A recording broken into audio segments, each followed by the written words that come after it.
Bismillahirrahmanirrahim. Assalamualaikum Assalamualaikum warahmatullahi warahmatullahi wabarakatuh.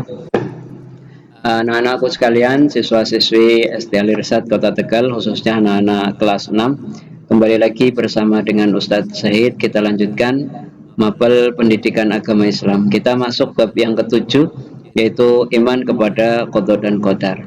Apa harapan setelah anak-anak menyaksikan dan mempelajari bab yang ketujuh ini? Ada beberapa kompetensi yang Ustadz harapkan muncul setelah melihat video ini. Yang pertama, setelah anak-anak mempelajari bab 7, anak-anak diharapkan dapat mampu menjelaskan pengertian iman kepada qada dan qadar. Yang kedua, anak-anak diharapkan mampu menjelaskan nama dan hubungan qada dan qadar. Dapat menjelaskan pengertian qada dan qadar serta hubungannya.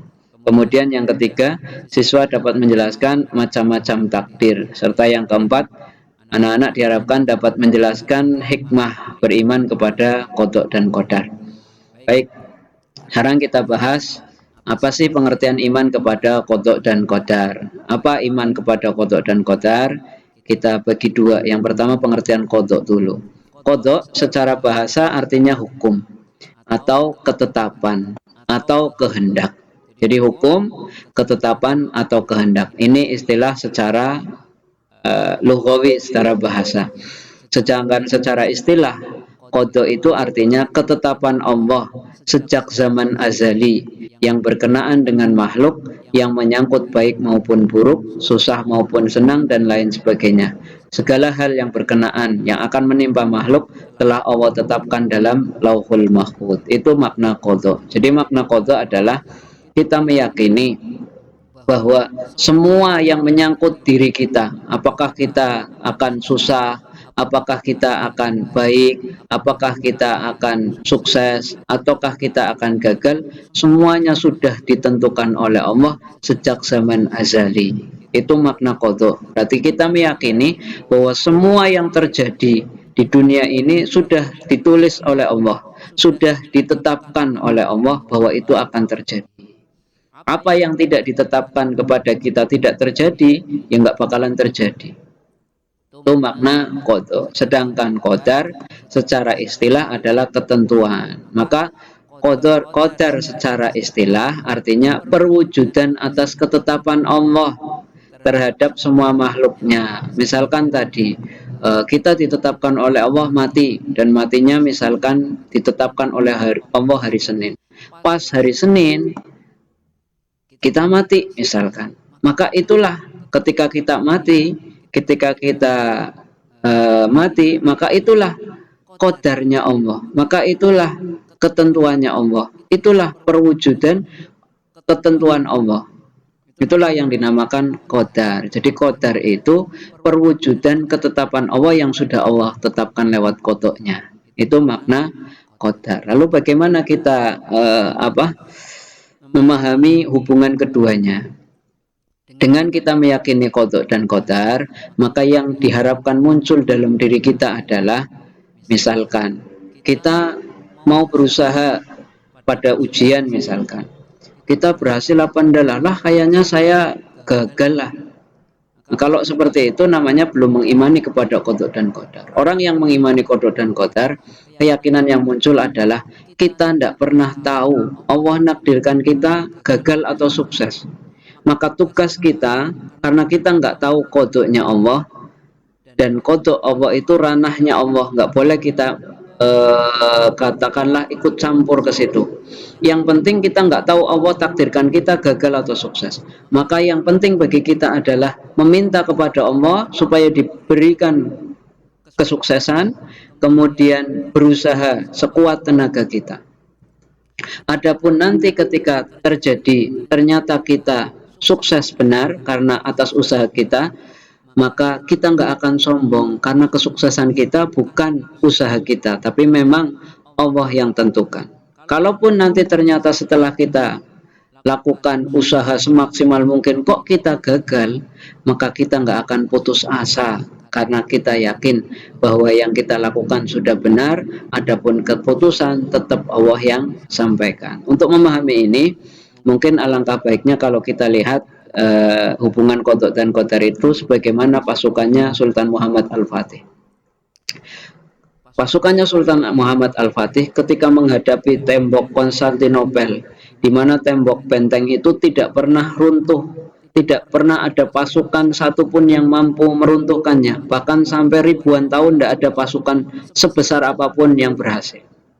Maka muncullah rasa keputusasaan pasukan Sultan Muhammad Al-Fatih untuk menghancurkan benteng Konstantinopel. Maka kemudian Sultan Muhammad Al-Fatih mengatakan, kita tidak pernah tahu benteng itu diruntuhkan oleh siapa, ketetapan Allah menentukan diruntuhkan oleh siapa.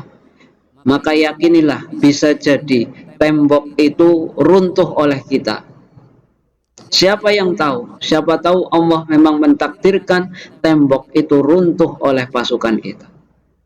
Maka terpompalah semangat pasukan Sultan Muhammad Al-Fatih, sehingga kemudian mereka berusaha dan kenyataannya memang berhasil.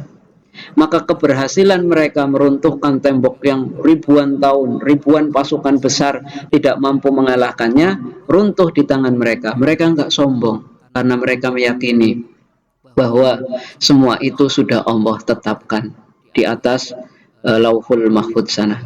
Tuh. Andai pun gagal misalkan, maka kegagalannya tidak akan membuat mereka putus asa, karena mereka yakin bahwa Allah belum menetapkan keberhasilan itu untuk mereka. Itu bagaimana kita menghubungkan keimanan kepada qadha dan qadar. Jadi ketika seseorang iman kepada qadha dan qadar, yang muncul adalah semangat yang membara, karena kita nggak pernah tahu di depan kita berhasil atau gagal. Walaupun mungkin kita kecil, bisa jadi Allah tetapkan kita berhasil untuk usaha yang besar. Maka muncullah semangat yang luar biasa. Kalaupun ternyata gagal, tidak membuat kita putus asa dan depresi, karena kita tahu sudah ditentukan oleh Allah. Itulah hubungan qadha dan qadar. Sekarang macam-macam takdir. Kemudian untuk mempersingkat ini, para ulama menjelaskan ada beberapa macam takdir yang bisa kita pelajari. Takdir dibedakan menjadi dua. Ada takdir namanya takdir mubram, yaitu ketentuan yang pasti dan tidak mungkin diubah oleh manusia. Contohnya kematian. Hari ini Allah takdirkan mati. Nggak mungkin manusia bisa rubahnya, walaupun telah melakukan usaha apapun. Dari awal sudah misalkan menjaga kesehatan. Kalau memang ditetapkan mati, maka mati. Nggak bisa diubah. Sedangkan takdir mu'allaq adalah ketentuan Allah bagi semua makhluknya yang mungkin bisa diubah dengan jalan ikhtiar dan berdoa. Misalnya, hari ini kita merasa bodoh, merasa tidak paham, maka bisa diubah dengan jalan kita berusaha sekuat tenaga, belajar lebih giat. Maka insya Allah yang semula kita tidak tahu menjadi tahu.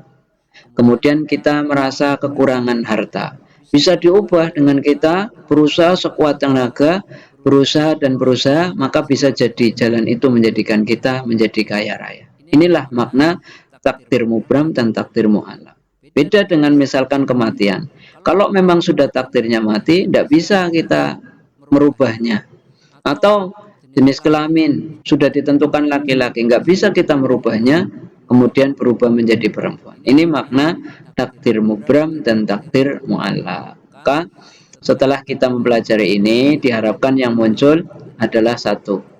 Kita menyadari bahwa semua cita-cita, semua usaha yang diinginkan harus diusahakan. Kalau kita yakin kepada qadha dan qadar, maka yang muncul semangat untuk berusaha. Yang kedua, kita memiliki percaya diri yang besar, karena kita belum tahu di depan kita keberhasilan atau kesuksesan. Yang penting kita lakukan. Allah nanti akan membantu kita. Anak-anak misalkan ketika mau menghadapi ujian merasa pesimis, maka ingatlah di depan kita Allah belum menentukan di depan kita nggak tahu apakah kita ditentukan oleh Allah berhasil atau gagal. Maka yang muncul rasa percaya diri. Kemudian yang ketiga, yang muncul dari keyakinan pada qadha dan qadar, giat serta disiplin dalam usaha, karena dia meyakini urusan apakah dia berhasil atau tidak bukan urusan dia, itu urusan Allah.